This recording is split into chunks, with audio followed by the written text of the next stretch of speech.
Eh bien bonsoir tout le monde, ravie de vous retrouver pour notre petit moment déco de la soirée. Bon, c'est tard mais je suis dehors avec mes grandes lames de pin. C'est reparti pour la deuxième partie, barre et arrière-barre. D'ailleurs je vais vous mettre en photo, ça y est je les ai reçues, pour mes grandes lames de 3 mètres. Alors je me présente, non j'ai oublié la météo. Donc la météo, mais écoutez, beaucoup de vent et surtout il fait très frais. Voilà, mais c'est quand même agréable de travailler dehors. Et j'espère que vous avez bien repris après le confinement, que ça se passe bien et que vous faites attention à vous surtout. Donc, bien évidemment, j'embrasse tout le monde, toutes celles et ceux qui me regardent. Je suis ravie de vos petits messages. Coucou à tout le monde. Et puis surtout, n'oubliez pas de partager ce live et de faire profiter les copains et les copines pour la peinture sans décaper surtout. Alors, Christelle Moreau, relookeuse pour le professionnel et le particulier. Donc voilà. Parce que j'ai mon fils qui me fait des signes de l'autre côté et je comprends pas ce qu'il veut me dire. Donc vous m'entendez bien, vous me voyez bien, tout va bien? Théo, c'est bon? Tu dis oui? Bon. Alors, on a une connexion un peu en ce moment avec le vent, c'est pas terrible. Eh bien, écoutez, donc relookeuse pour le particulier et le professionnel. Alors, pour le professionnel, des bars, des restaurants, des choses comme ça, enfin peu importe, les habillages, les devantures. Et puis pour le particulier, cuisine, escalier, meubles, objets, voilà, tout ce qui peut être relooké. Et puis en atelier, des cours de patine. J'ai ouvert un petit calepin avec les noms de celles et ceux qui souhaitent venir. Donc dès que j'ai des dates de disponibles, on essaye de mettre. J'ai dit qu'on allait faire des cours normaux de démarrage, à savoir comment on nettoie jusqu'au vitrificateur, en passant par des pochoirs tissus, enfin voilà, plein de pochoirs et de choses comme ça, et de pâte à poche. Et puis avec un niveau un petit peu plus soutenu, où on va faire des choses, enfin vraiment plus rentrer dans le détail, et on va usiner. Oui, parce que c'est du boulot quand même. On parle déco, mais c'est couleur, mais je peux vous dire qu'on travaille. Le principal, c'est que vous rentriez chez vous avec le petit savoir-faire que je vous montre, et puis que vous puissiez entamer votre cuisine, toute votre maison d'ailleurs, et vous éclater avec tous nos produits, parce que je vends également des produits, donc Éléonore Déco. C'est une peinture qui est éco-responsable et qui est fabriquée à Vannes, fabriquée en France, et qui tient sur tous les supports, car on a une super couche d'accroche, vraiment, qui est en une couche et qui est bloc tanin également. Et ça, c'est pas négligeable. Donc voilà, et une multitude de couleurs bien évidemment, mais je vous joins à chaque fois le catalogue et le nuancier, et pour les pochoirs également. Donc voilà ma présentation. Alors ce soir, qu'est-ce qu'on va faire? Eh bien écoutez, on va continuer notre petite planche. Donc la planche, c'est toujours la même, petite planche de bois. Donc qu'est-ce qu'on y avait fait? Bon, je l'avais nettoyée, elle est au clean vite fait, j'avais un petit peu poncé pour les petites fibres qui pouvaient ressortir. Et je vous ai montré que j'avais passé du blanc. Qu'est-ce que j'ai fait ensuite? Enfin depuis. Donc je prends ces petites boules d'acier, vous savez, les fonds pour nettoyer les fonds de casserole en fait. Donc ça, c'est des trucs de cuisine.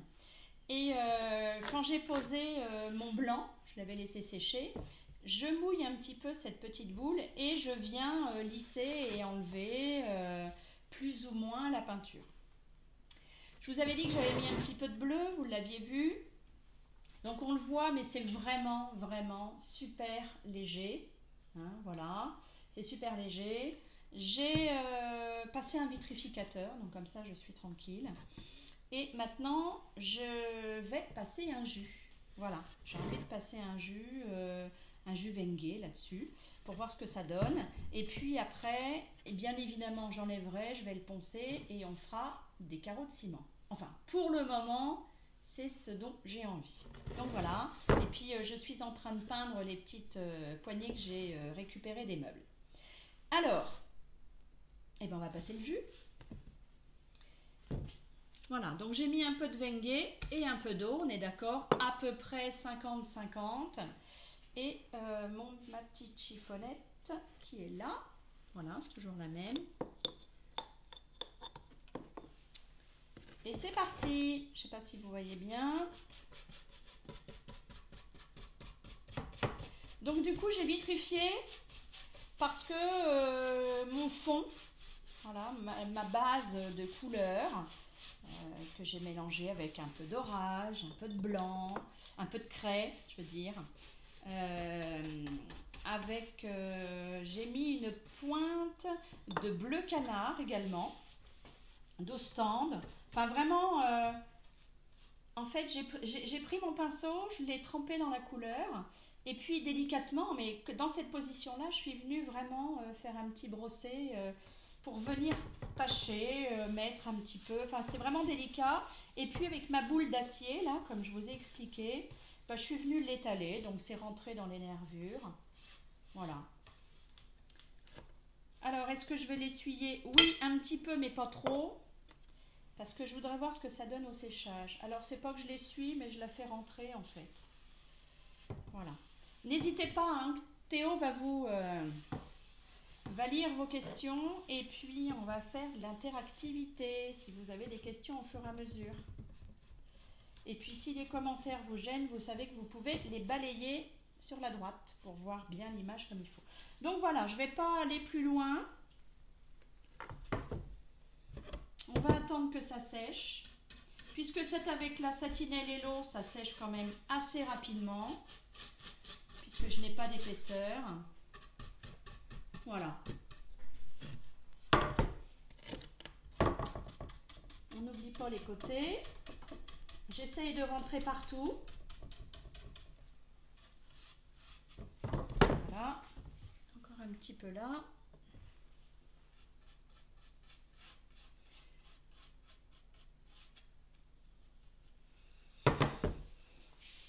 Alors, ça ne va pas vous donner grand-chose, bien évidemment, mais en séchant, voilà. Donc, ça peut donner déjà quelque chose comme ça. Hein, vous voyez, donc planche de bois brut, un petit peu de blanc déposé, que je suis venue à chaque fois avec ma petite boule d'acier, donc un petit peu mouillée. Voilà, rentrer un petit peu dans le bois. J'ai également, ça je pourrais le faire aussi, hop là, là je suis pas prête ce soir. Donc ça c'est la laine d'acier, hein, c'est les rouleaux que l'on a. Hop. Pour bien vraiment que ça pénètre aussi, je peux faire un petit mouvement comme ça. Encore une fois, je ne veux pas tout enlever là. Hein. Je veux vraiment que ça s'intègre à la peinture, que ça l'attache. Voilà, je ne sais pas si vous allez voir quelque chose. On voit bien. On va la laisser sécher et après je vais intervenir dessus. Voilà pour notre petit plateau. Alors, je vais revenir quand même là-dessus parce que dans mon idée, je voulais vraiment plus de contraste en fait. Vous savez, c'est le basalte, le gris. Le gris basalte, il a une petite pointe de marron, il est vraiment très sympa. Et puis, j'ai mis une patine blanche, voilà, celle-ci. Et quand j'ai lustré, j'ai dépatiné en fait. Je trouvais que c'était pas assez foncé. Enfin, pour moi, le contraste n'était pas assez évident. Donc, j'ai remis une deuxième couche de patine blanche. Et voilà, le contraste est plus important. Donc là, je ne l'ai pas dépatiné, je vous ai attendu. Hein, je ne sais pas si vous voyez bien. Donc là, j'ai remis une deuxième passe. Hop. Ah ben, c'était là. Donc, je vais mouiller ma laine d'acier. Donc, qu'est-ce que je fais? Je mouille, je trempe et j'essore. Voilà, j'essore ma laine d'acier.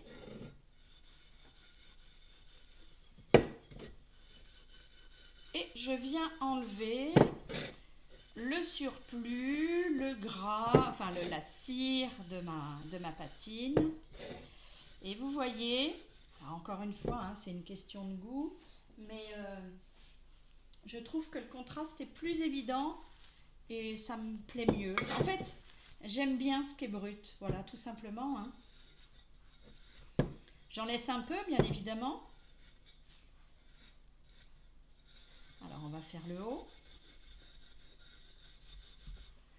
Donc, toujours comme ça, bien séché. Je l'ai fait hier soir. Donc, je trempe ma laine d'acier. Je les sors bien comme il faut. Et voilà, avec des petits ronds, des mouvements un peu, je dirais, très aléatoires aussi. Parce que là, je veux pas quelque chose d'hyper correct. Je le penche, mais je sais pas si vous voyez bien.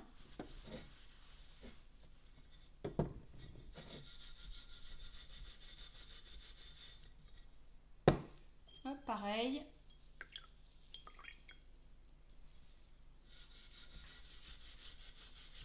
Vous voyez, quand c'est mouillé, ça part bien.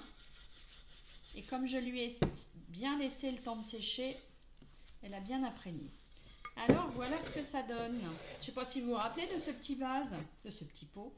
Il était un peu saumonné. Donc, voilà ce que ça donne. Voilà, pour moi, il y a le contraste est plus important. Et voilà, je préfère en fait. Hein. On voit bien? Il y a une petite question? Vous trouvez où les objets que vous relookez? Oh là, un peu partout. Alors surtout dans mon garage, parce que je fais beaucoup de brocantes. En fait, je fais des brocantes, quoi. Alors soit elles sont organisées le dimanche, mais là, on va avoir un petit peu de mal. Je ne sais pas d'ailleurs quand est-ce que ça va repartir les brocantes. J'espère dès le mois de juillet ou août, même en laissant 3 mètres de distance.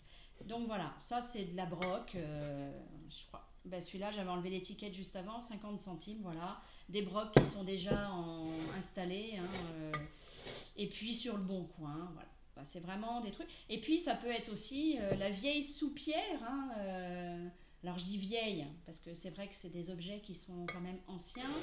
Et vous la repeignez, alors peut-être sacrilège, hein, mais j'en vois parfois qui sont encore le centre d'une table. Et puis, on le garde parce que c'est celle de la mamie où elle a appartenu à la famille. Mais pour le coup, elle nous plaît plus, donc on peut, vous voyez, on peut la peindre, vraiment, on peut la peindre. Et puis, on peut refaire des petites choses quand même assez sympas derrière, sans pour autant dire que c'est de l'hyper moderne. Mais voilà, on peut refaire des choses très sympas. Donc voilà, ça c'est pour ça, oui. La laine d'acier 000 ne raye pas. Triple zéro, voilà. Zéro. Normalement, il y a la 1, la 2, la 3. La 3, justement, la triple zéro, elle est faite pour ne pas rayer. Voilà. Et bien pareil pour ça, hein, j'en ai remis une deuxième couche du coup, mais je voulais vous montrer. Donc vous voyez, en 2 temps, 3 mouvements. Le principal, c'est de bien laisser sécher. J'aime bien aussi mouiller parce que au moins, et c'est pour ça que j'ai mis cette technique au point, c'est que ça ne vole pas, la petite poussière de métal ne vole pas. Voilà.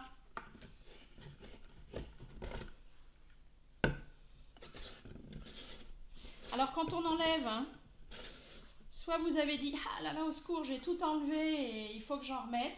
Mais écoutez, vous en remettez. Hein. Dès l'instant que pour le final, vous enleviez le gras vraiment avant le vitrificateur. Vous voyez, elle tient bien là. Hein. Ben oui, je l'ai laissé bien sécher. Bon, à peaufiner. Hein. Mais je trouve que ça ressouligne vraiment les dessins. Voilà, Théo, je ne sais pas si on voit bien.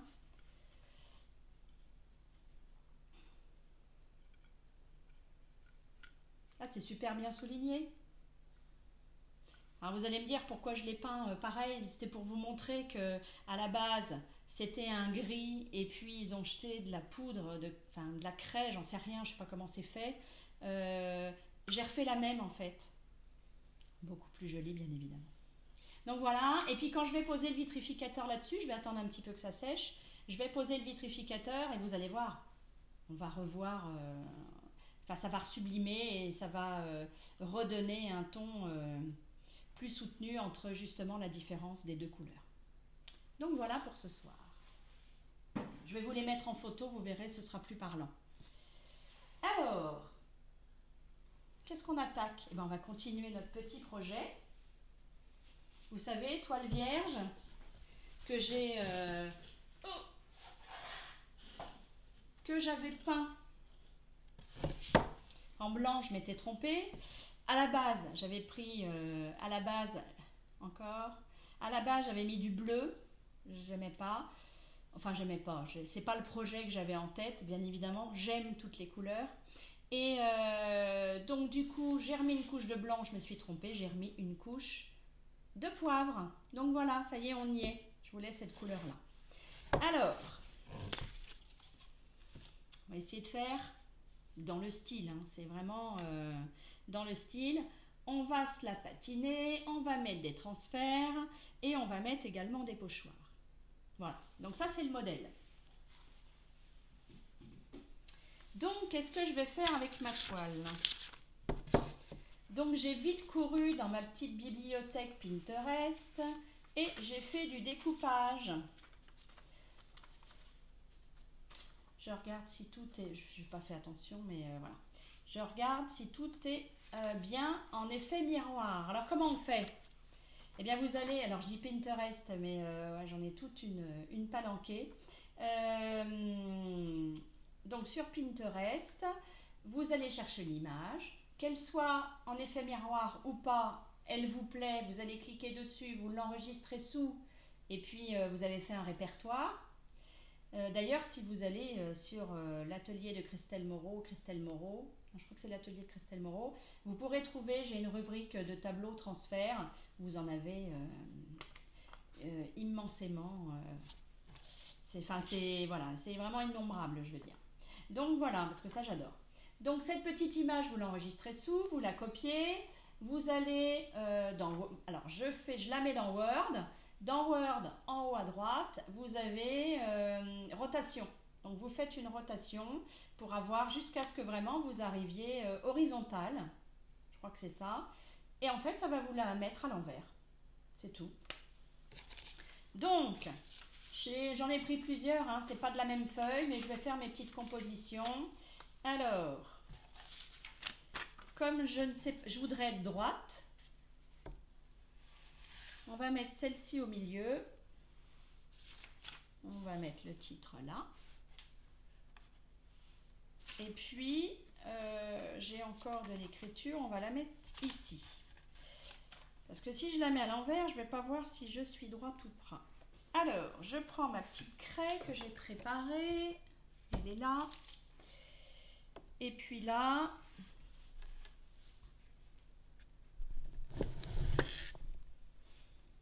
Écoutez, ça me paraît bien droit, ça. Hop, ce que je fais, je me fais un petit gabarit, en fait, quand j'en ai plusieurs, comme ça.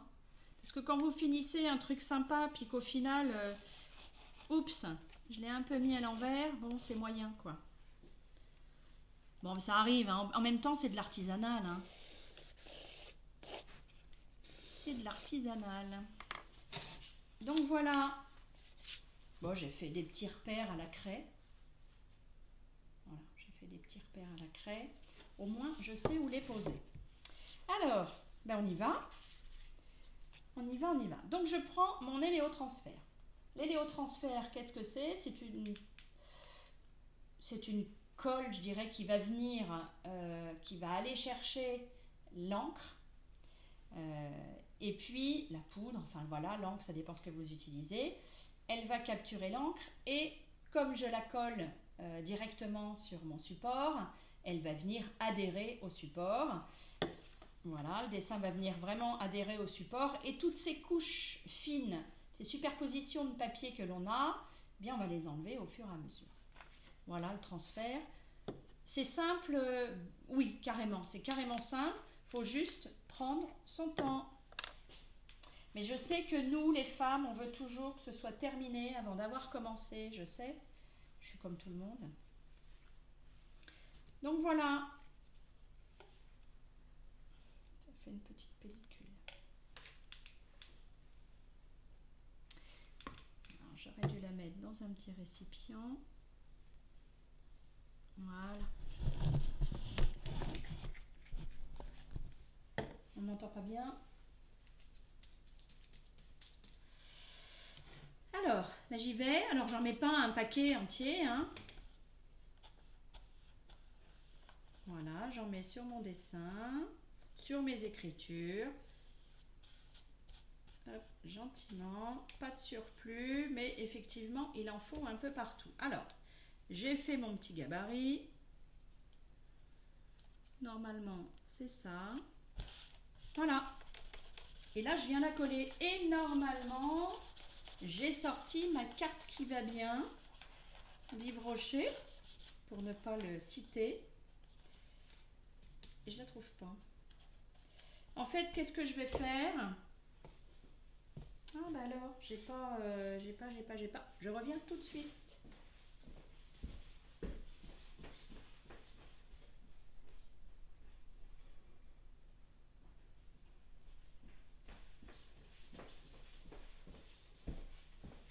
Me voilà.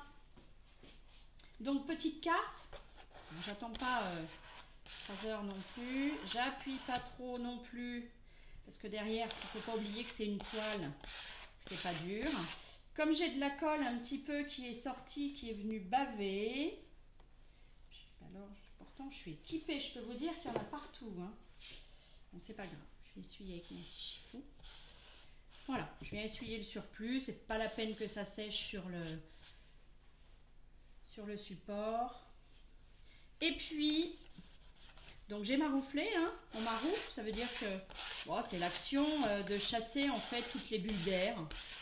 Voilà, je vois bien que ça se détrempe. Et puis ce que je fais, alors voilà, ça sèche plus ou moins, hein, ça dépend. Et ce que je fais, c'est que, bah alors ce soir, je cherche.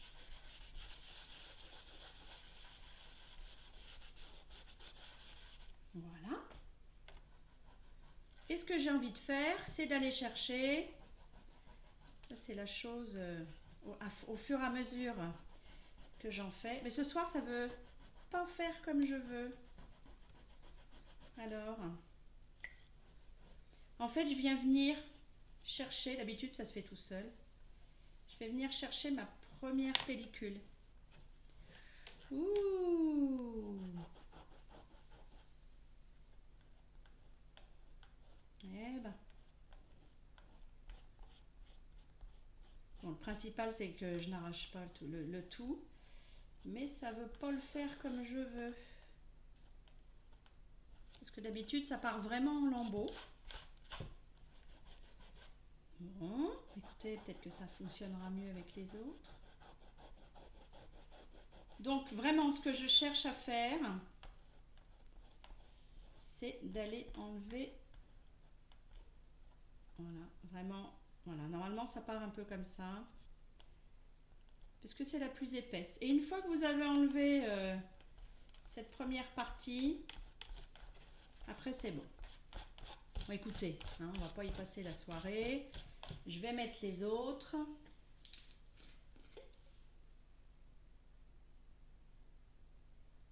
Donc on n'utilise pas beaucoup de produits. Hein. Celui-ci, ça fait au moins 4 mois que je l'ai.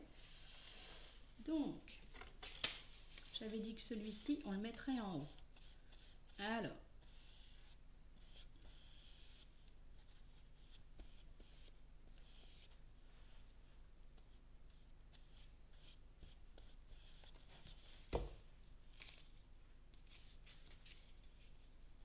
Là, au moins, pour le titre. Bon, un dessin, c'est pas trop grave.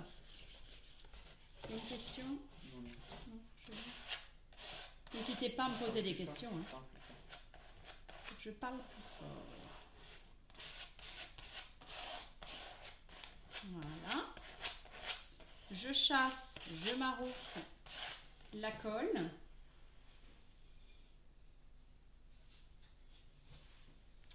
J'essuie pour le coup, hop, allez, directement j'essuie.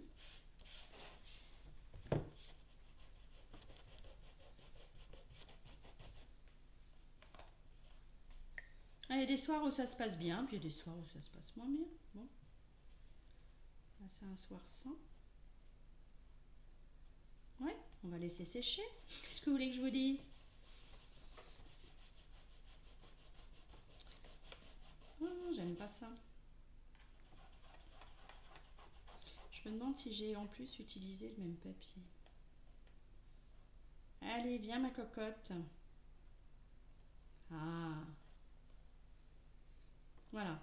Donc là, j'enlève vraiment ma première pellicule.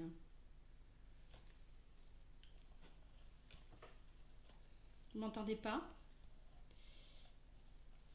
Voilà, ça y est, ça vient.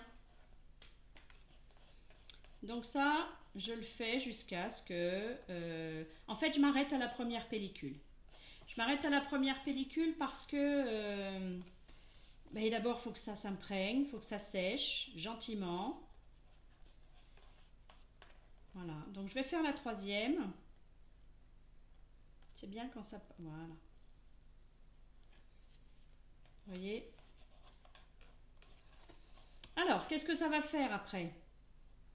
Ça va sécher. On va voir réapparaître le blanc. Vous voyez déjà? En fait, c'est vraiment venir chasser cette première pellicule que l'on voit là, en fait. Hein.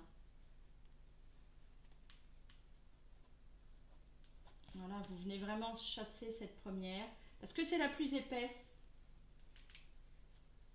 D'habitude, je laisse plus de rebord, mais là, c'était vraiment des petites écritures. Et puis, je ne suis pas bien large, parce que j'aimerais bien faire un petit pochoir. Voilà, je vais poser tranquillement l'autre. Donc, qu'est-ce que ça va faire? Mais ça va sécher. D'ailleurs, ça commence un peu à sécher. Vous voyez, quand c'est mouillé, on voit beaucoup plus l'encre. Je vais y aller gentiment. Donc voilà, là on voit aussi par transparence. Vous voyez? Donc, ça va sécher. Quand ça va sécher, ça va redevenir blanc. Voilà. Quand ça va redevenir blanc, rebelote, je mouille le bout de mon doigt ou avec une petite éponge. Le mieux, c'est de revenir le lendemain et à ce moment-là, avec une petite éponge, vous venez la mouiller, l'essorer et puis délicatement, vous venez faire des petits ronds comme ça et normalement, ça s'enlève tout seul. Oui, Théo? Alors, c'est pas une question, mais c'est bien si ça ne fonctionne pas comme vous voulez. Ça me montre que c'est pas si facile. Si. C'est parce que ça m'agace. Parce que je suis pas tranquillement en train de faire mon petit truc. On avait fait un petit téléotransfert la dernière fois et ça s'était très bien passé. Donc voilà. Et puis il faut attendre un petit peu. Moi je vais aller trop vite en fait. Non, non, c'est très très simple d'utilisation. Hein. Vraiment. Et puis je peux vous dire que mon papier... Oh, je sais pas, il y en a, celui-là, le petit, là, ça fait au moins... je sais pas, doit faire 4 ans que je les ai dans mon petit tiroir. Donc est-ce que... Non, non, c'est hyper facile d'utilisation, vraiment. Vas-y Théo. Donc là, j'ai fait mon petit trait, je pose et je m'arroufle.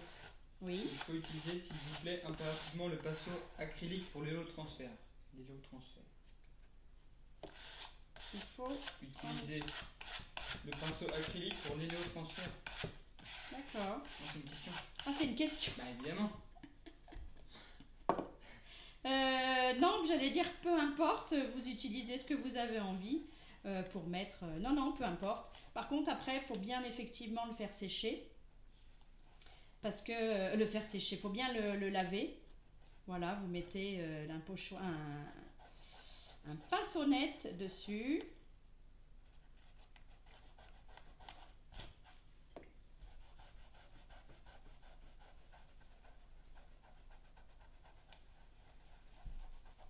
Oh, c'est parce que j'ai pas envie non plus de rester des heures à ce que vous me regardiez à boulocher. Et ça, vous allez le faire jusqu'à ce que vous ne voyez plus de blanc. Je mouille, je bouloche, j'enlève cette première pellicule qui est très épaisse et ensuite je laisse sécher et je recommence au fur et à mesure. Et pour la première fois, on laisse sécher à peu près 10 heures. Donc voilà, bah écoutez, si vous le faites dans la journée, si vous le faites le matin et vous le refaites le soir, sinon vous le faites la veille et puis le lendemain, vous prenez votre petite éponge, vous la mouillez et gentiment, normalement, tout s'enlève. C'est parce que là, on vient vraiment, pour le coup, lui mettre tout de suite la pression. Et si vous enlevez par contre vraiment délicatement la première couche, après vous êtes tranquille, ça part tout de suite. Voilà. Suite au prochain numéro. Vous voyez déjà, ça a pris. Hein. Je ne sais pas si on voit bien déjà. Vous voyez? Donc là, je vais attendre que ça sèche parce que à chaque fois que je vais lui remettre de l'eau, ça va rendre délicat, en fait, plus délicat le papier. Et voilà, j'ai peur que ça vienne. Il faut que je laisse aussi le temps à l'éléotransfert de s'intégrer, de venir coller au support. Hein, donc là, je vais le laisser. Et puis, demain matin, on se retrouve. Enfin, demain matin, demain après-midi, demain soir, on se retrouve. Et je vais vous montrer. Je vais en laisser une petite pellicule. Donc, vous verrez demain ce qu'on va faire. Je vais en laisser un. Et vous verrez qu'avec l'éponge et de l'eau, ça s'enlève tout seul. C'est vraiment, je trouve, moi, impératif pour le bon fonctionnement de votre marouflage et tout ça. Et du boulochage, de vraiment enlever la première pellicule. Pardon. Voilà. Oui, j'écoute. Ne faut-il pas vitrifier avant de poser des transferts d'images pour toute l'accroche? Alors, c'est la technique que je fais en fait. Pourquoi? Parce que en général, quand je fais un meuble, parce que là je ne le fais pas souvent sur toile, mais c'est plus pour la déco, quand je fais un meuble, je le travaille dans les faits jusqu'au bout, jusqu'à la vitrification. Et ensuite, je viens passer mon transfert d'image avec l'éléotransfert parce que je peux boulocher, je peux me tromper, je peux trouver ça moche, les mi-travers. Je prends mon éponge et j'enlève. Voilà. Et j'enlève tout et je n'abîme pas la patine ou l'effet que j'ai fait en dessous. Donc, pour moi, c'est un gage de garder vraiment tout le travail que l'on a fait en amont. Et c'est pour ça que je vitrifie. Voilà. Si vraiment vous vous dites, bon finalement je ne vais pas faire d'effet, je vais laisser la satinelle telle qu'elle, vous pouvez très bien le faire sur la satinelle. Mais pour garder la patine et tout ça, du coup on le fait sur le vitrificateur. C'est comme ça que je fais moi. Oui. Imprimante laser ou normale? Alors, une imprimante laser c'est beaucoup mieux parce que ça va vraiment venir, enfin il y a beaucoup de poudre et du coup c'est déjà plus foncé et ça s'imprègne plus. Pour le jet d'encre, vous mettez votre impression en optimal et si vous êtes bonne en niveau cartouche et tout ça, si votre impression est bonne, parce que vous pouvez le faire en couleur, hein, ça peut être très bien une photo de magazine ou autre chose comme ça, dès l'instant c'est de l'encre. Et la laser c'est mieux, mais le jet d'encre ça fonctionne. Si vous avez mis une bonne puissance sur l'impression. Après, ça fonctionne de toute façon. Ce qui va se passer, c'est que sur l'impression, elle va être un peu plus grisée quoi, que noire ou que de couleur. Voilà, c'est tout. Mais ça marche, ça fonctionne avec toutes les imprimantes de toute façon. Eh bien écoutez, on va se retrouver demain. Ah oui, pour les commandes, donc il y en a encore une ou deux en attente, si vous voulez les commandes. Alors on avait dit que jusqu'au 11, c'était 3,95 € de frais de port. Livré chez vous. On est toujours à 3,95 €, mais ça c'est si je fais une commande groupée et que bien évidemment s'il faut que ça aille à Marseille ou à Lille, ça va être compliqué de venir chercher la peinture à la maison. Donc ça c'est toujours 3,95 € quand on fait une commande groupée et que vous venez chercher la peinture ou qu'on ait un point relais et on se retrouve. Sinon c'est 6,50 € de frais de port, mais c'est comme Mondial Relais, hein, c'est les tarifs. Et puis la peinture c'est très lourd. Dès 90 € d'achat, en dessous effectivement c'est à 10 €. Ce que vous faites, mais vous regroupez vos commandes, voilà, entre copines, vous faites des kits ou pas des kits, enfin vous faites ce que vous voulez, vous regroupez et puis ben, vous partagez les frais de port tout simplement. Hein. Et 6,50 € divisé par 2, 3,25 €, ça peut être sympa, même à plus. Et puis chacun vient mettre dans un kit, comme ça en plus vous profitez des promos. Et je crois qu'en ce moment on a toujours le pochoir marché aux fleurs. Et voilà, il y a toujours des petites choses en plus en cadeau. Donc non, c'est sympa. Voilà. Bon allez, on continue ce soir un petit peu. Je vais laisser sécher, ça va revenir blanc, je vais reboulocher, je vais remouiller. Et on se retrouve demain, mais je vais en laisser un sécher toute la nuit. Et vous allez voir que demain, ça partira plus simplement. Mais là, je voulais juste enlever la première pellicule. Écoutez, n'hésitez pas à partager le YouTube. Je mets toujours après, mais le temps que ça télécharge le YouTube, parce qu'on a quelque chose de meilleure qualité au niveau de l'image. Je vous embrasse, je vous dis à demain, on va continuer tout ça. Et puis, passez une bonne soirée. Merci, à bientôt, au revoir.